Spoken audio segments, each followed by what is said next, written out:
2019년 여름 민수기 결정연구 메시지 9번입니다. 제목은 여호와의 모든 백성이 신원자들이 되기를 바라는 모세의 갈망입니다. 메시지 9번의 제목은 민수기 11장 29절의 근거를 두고 있습니다. 우리는 이 구절에서 세 방면을 지닌 귀하고도 중요한 결정이 담겨 있다는 것을 보아야 합니다.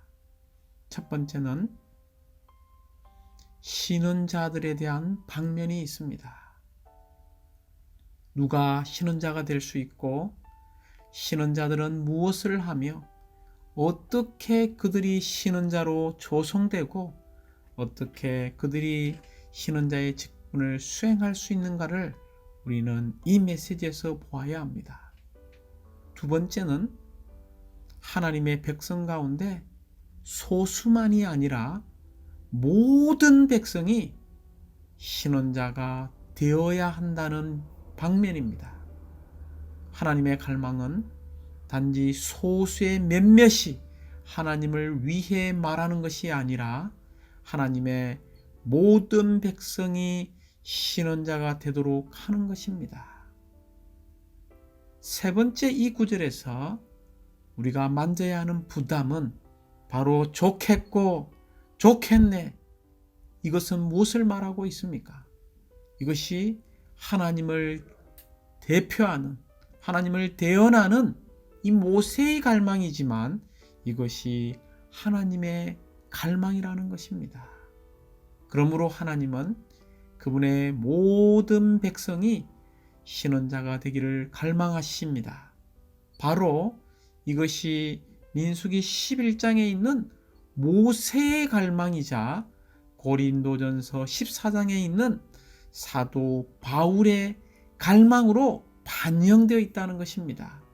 그러므로 고린도전서 14장 31절은 왜냐하면 여러분 모두가 한 사람씩 신원할 수 있는데 이렇게 함으로써 모든 사람이 배우고 모든 사람이 격려를 받게 되기 때문입니다 라고 말하고 있습니다.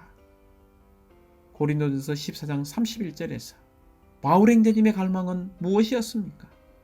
바로 믿는 이들인 성도 여러분 소수가 아니라 모두가 한 사람씩 신원해야 하는 갈망을 선포했습니다. 메시지 구문은 로마 숫자가 5번까지 있습니다. 로마자 1번과 2번은 바로 하나님의 갈망을 보여주고 있습니다. 우리의 하나님은 어떤 하나님이십니까? 우리의 하나님은 말씀하시는 하나님이십니다. 우리의 하나님은 계시되어지시고 말씀하시는 하나님이시기 때문에 이 말씀하시는 하나님이 누구를 통해서 다시 말해지기를 원하냐면 바로 하나님의 모든 백성들을 통해서 다시 한번 말해지는 것을 원하고 있습니다. 곧 모든 백성이 신원자가 되기를 갈망하는 것입니다. 그러므로 로마자 1번은 말씀하시는 하나님이, 로마자 2번은 모든 백성이 신원자가 되기를 갈망하는 것입니다. 로마자 1, 2번을 합치면 바로 우리 하나님은 말씀하시는 하나님으로서 하나의 갈망을 갖고 계시는데 하나님의 모든 자녀들, 모든 백성들이 다 하나님의 말씀을 말해내는 신원자가 되기를 원하신다는 것입니다. 로마자 3번과 4번은 바로 이 땅에서 참된 신원자의 삶을 사신 한 분을 소개하고 있습니다. 그분이 누구입니까? 바로 신원자이신 주 예수님을 말하고 있습니다. 로마자 3번에서 특별히 우리는 신명기 18장 15절을 볼 때에 하나의 예언이 나와 있죠. 신원자 한 분을 세우시겠다는 것입니다. 신원자 이 한 분은 누구입니까? 바로 그리스도로서 이 그리스도는 하나님의 참된 신원자였습니다. 그분은 말씀이셨지요. 육체가 되셔서 이 땅에서 그분은 하나님을 위해 하나님을 사람들 안으로 말하신 참된 신원자이셨고 하나님의 뜻을 말한 참된 신원자였으며 하나님의 영원한 목적, 하나님의 영원한 경륜에 관한 것을 사람들 안으로 말한 참된 신원자이셨습니다. 그럴 뿐만이 아니라 그분은 죽고 부활하여 이제 이 사람들 안으로 들어오시는 바로 바르는 관유이신 성령이 되셨습니다. 구약의 신원자들은 바로 신약에서 바르는 관유이신 성령을 예표하고 있습니다. 할렐루야! 이 바르는 관유이신 참된 신원자이신 이 성령께서 오늘날 어디에 있습니까? 로마서 5번은 바로 하나님의 자녀들이 신원자들인 믿는 이들 안에 계십니다. 그러므로 이분께서 이제 우리 안에서 신원자들인 우리를 통해서 말씀하고 계십니다. 그러므로 신약은 하나님께서 구원받고 거듭난 사람들인 우리 모든 사람, 한 사람 한 사람, 각자가 신원자들로서 신원하기를 원한다는 것을 우리는 만져야 합니다. 그러므로 로마서 5번의 부담은 우리는 하나님의 신원자들로서 모두 신원한 사람이 될 필요가 있다는 것입니다. 로마서 1번과 2번을 보겠습니다. 로마서 1번과 2번은 바로 하나님의 갈망을 보여준다라고 말했습니다. 하나님의 갈망은 로마서 1번에 이런 말씀하시는 하나님을 우리가 알 필요가 있다는 것입니다. 로마서 2번은 이 말씀하시는 하나님은 이 말씀하심을 통하여 이 말씀을 통하여 우리에게 계시되어지기 때문에 하나님의 모든 백성이 하나님의 신약의 용어로 말하면 모든 자녀들이 다 신원자가 되기를 갈망하신다는 것입니다. 로마서 1번에 이 말씀하시는 하나님이 나오죠.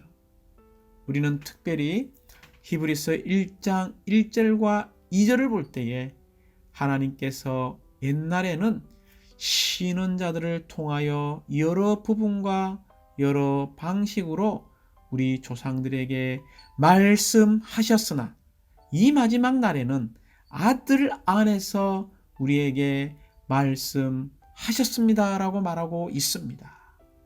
우리가 이 구절에서 붙잡아야 하는 부분은 구약에서는 신원자들을 통하여 하나님께서 말씀하셨다는 것입니다. 그러나 이 신약에서는 바로 아들의 인격 안에서 아들 안에서 말씀하십니다. 그러므로 이 말씀하시는 하나님, 이 말씀에 의해서 하나님의 비밀이 계시되고 있습니다. 이 말씀하심에 의해 심지어 그분의 일, 예창조와 이 새 창조가 나왔다는 것을 보아야 합니다. 그분은 그분의 말씀으로서 이 말씀의 능력으로서 예창조에 속한 모든 것들을 다 창조하셨습니다. 심지어 그분은 말씀하심으로써 즉 생명의 방식으로서 생명의 말씀으로써 이러한 새 창조물을 여전히 창조했음을 찬양합니다. 말씀하심으로 하나님 자신을 지금 우리 안에 분배하시고 주입하고 있음을 찬양합니다. 그러므로 우리의 하나님은 이러한 하나님의 말씀을 말하는 한 백성을 얻기를 너무나 갈망하십니다. 왜 그렇습니까? 우주 가운데서 하나님은 비밀하시기 때문입니다. 왜냐하면 사람은 하나님을 볼 수 없고 사실 하나님을 만질 수도 없습니다. 그러나 우리의 주님이신 이 그리스도는 이 말씀으로써 하나님을 정의하고 설명하시고 심지어 표현하심으로써 이 비밀하신 하나님을 사람이 이해하고 인식하게 하고 심지어 가까이 하게 하셨습니다. 우리가 비밀한 사람이 되기 원합니까? 비밀이 되는 가장 좋은 방법은 사실은 아무 말도 하지 않는 것입니다. 그러나 기억하십시오. 우리가 말을 하면 할수록 깊은 속에 있는 모든 것이 말을 통해서 다 드러나지 않습니까? 이것이 말의 참된 의미입니다. 비록 우리의 하나님은 비밀하시지만 하나님의 말씀이신 그리스도께서 하나님을 정의하시고 설명하시며 표현하셨습니다.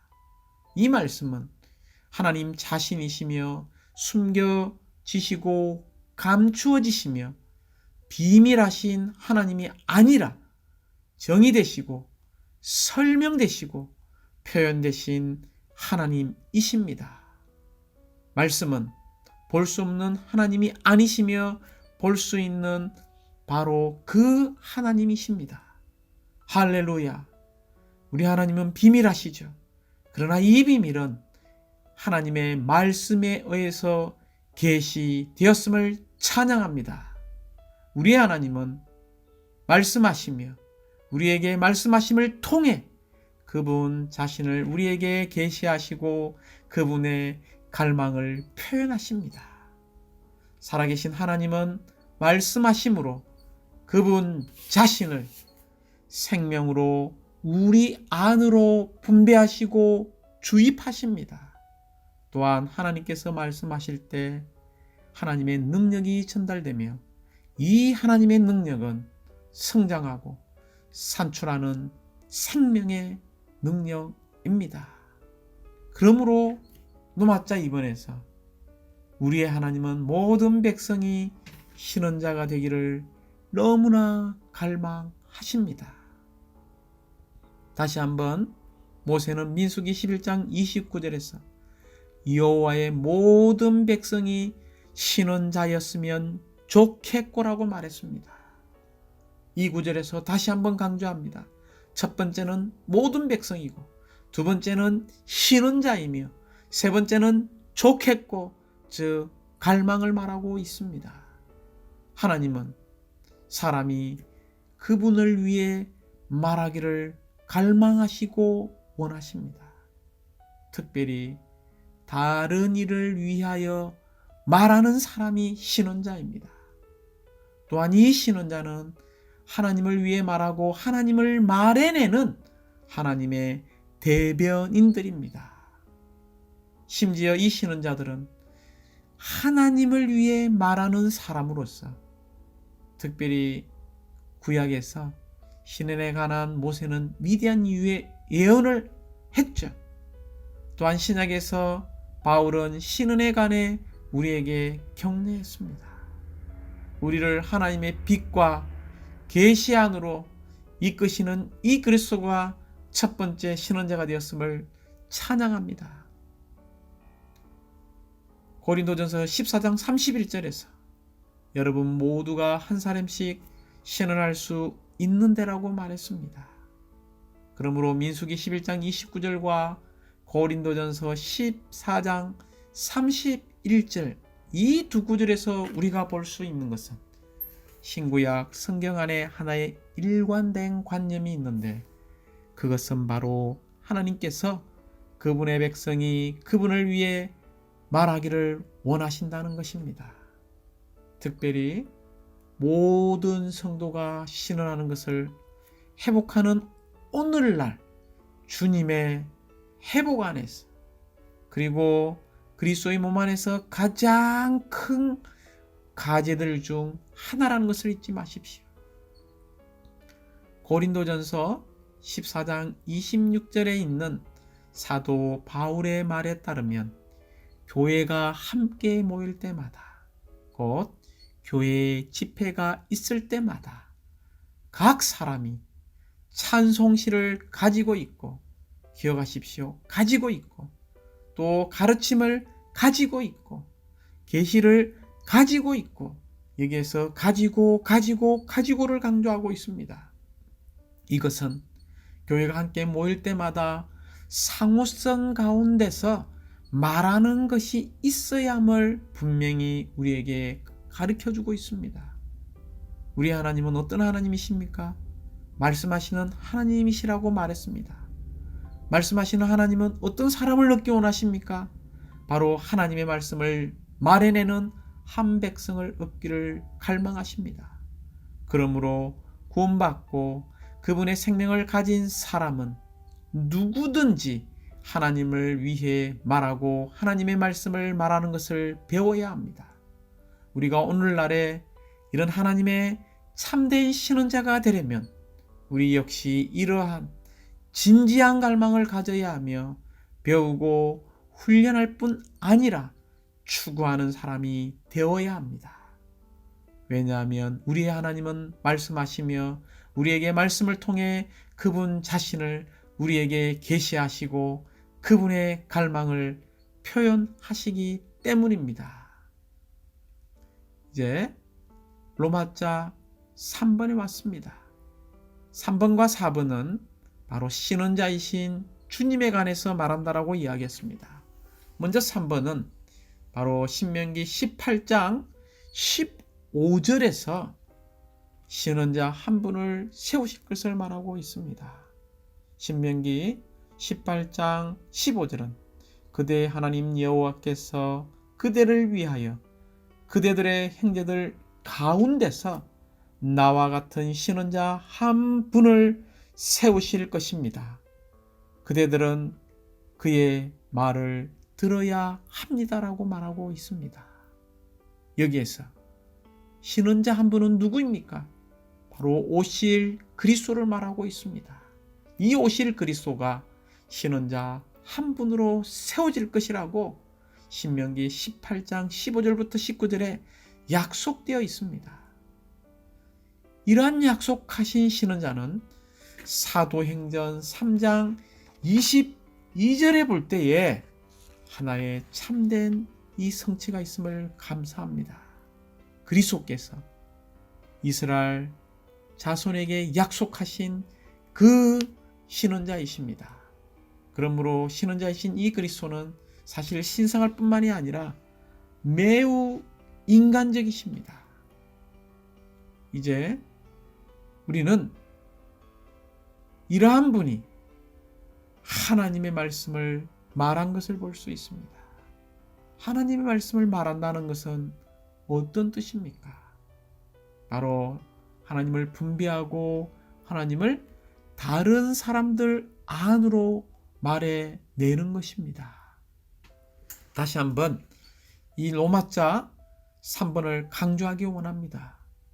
구약의 신원자인 이 모세는 그리스도께서 장차 하나님께서 일으키실 신원자의 신분으로 오실 것이라고 신명기 18장 15절에서 예언했습니다.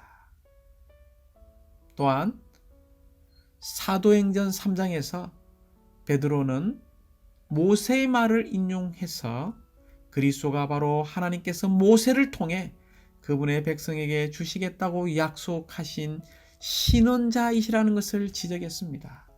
그러므로 이 예언은 사도행전 3장 22절과 23절에 성취되었다는 것을 꼭 기억하십시오. 모세는 이 신원자가 그대들의 형제들 가운데서 세워질 것이라고 말했죠.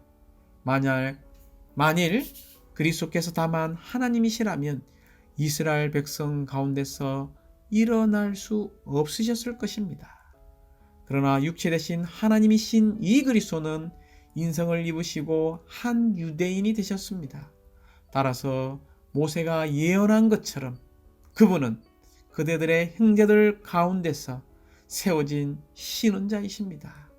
그리스도는 첫 번째 오셨을 때 하나님께서 세우신 신원자로서 하나님의 말씀을 하셨습니다.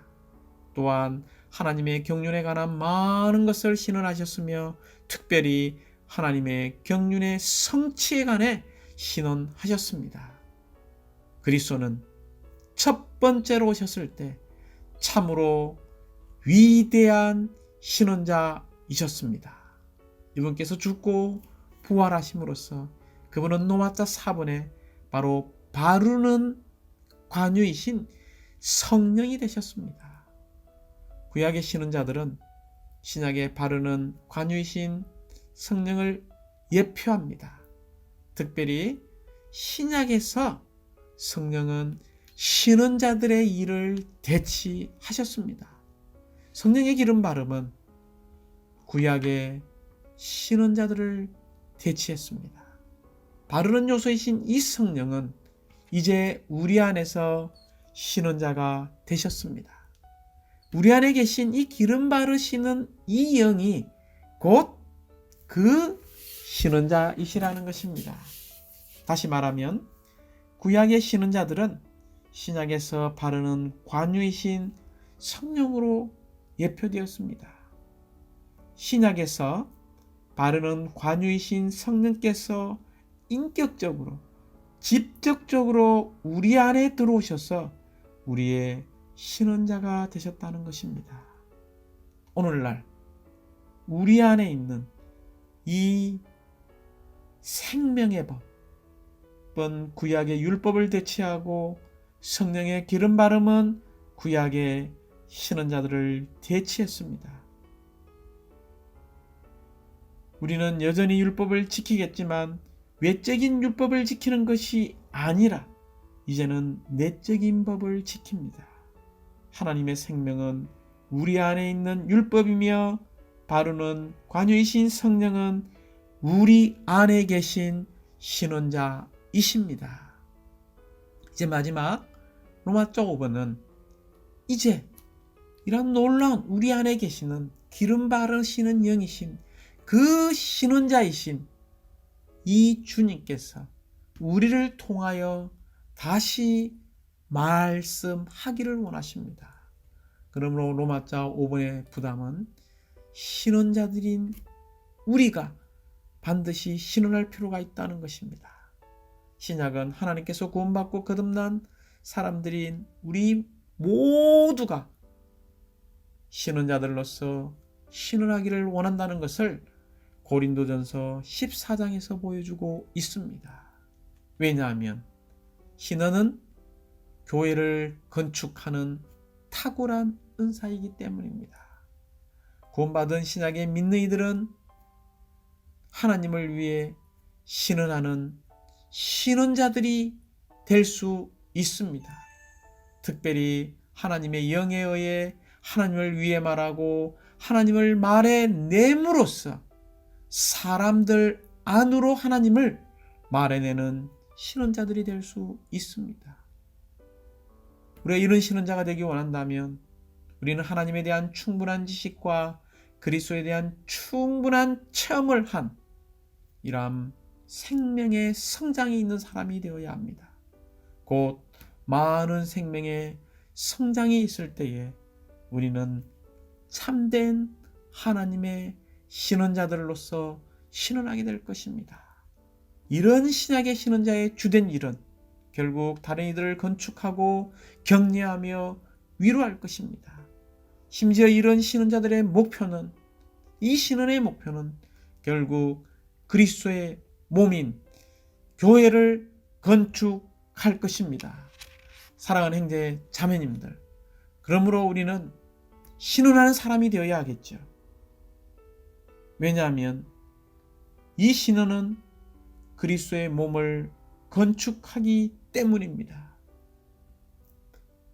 그러므로 우리는 신원을 구성하는 세 가지 요소를 가지고 훈련할 필요가 있습니다. 첫 번째 요소는 하나님의 말씀에 대한 지식, 곧 배움이라는 인간적인 요소를 가져야 합니다.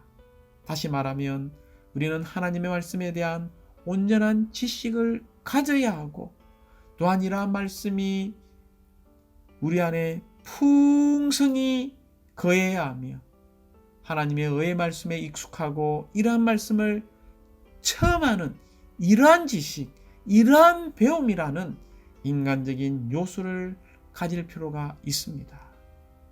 이러한 요소를 갖는다면 우리는 두 번째 요소인 성령의 즉각적인 영감, 곧 영감이라는 이 신성한 요소를 가지고 사람들에게 분배하게 될 것입니다. 이런 인간적인 요소와 이러한 신성한 요소가 합쳐져서 세 번째, 이러한 신성한 빛의 비춤을 통한 조망을 가지고 우리가 신언을 할 필요가 있습니다. 이런 신언을 하기 원한다면 우리는 매일 신언하는 생활을 살아내어야 합니다. 신언하는 생활을 살아내기 원한다면 우리가 함께 훈련하기 원합니다. 매일 아침마다 부흥될 필요가 있습니다. 두 번째는 날마다 이기는 생활을 살아야 합니다. 우리가 날마다 이기는 생활을 살기 원한다면 우리는 매 순간 이 말씀 안에서 주님과 교통해야 하고 또한 영을 따라 사는 것을 훈련해야 하며 또 때를 얻든지 못든지 항상 주님을 위해 말하는 사람이 되어야 합니다. 사랑하는 형제자매님들, 우리는 이 신언이 얼마나 중요한 것을 보아야 합니다. 신언하는 사람은 그리스도의 몸을 건축합니다. 몸이 건축될 때에 하나님의 갈망이 성취될 것입니다. 우리 모두가 신언을 훈련하는 사람들이 되기 원하고 모든 집회 가운데 하나님의 말씀을 말해내고 사람들 안으로 분배하는 신언, 생명을 공급하는 신언, 죽어있던 사람을 살리는 이런 생명의 신언을 하는 사람들이 되기를 사모합니다. 주님을 찬양합니다.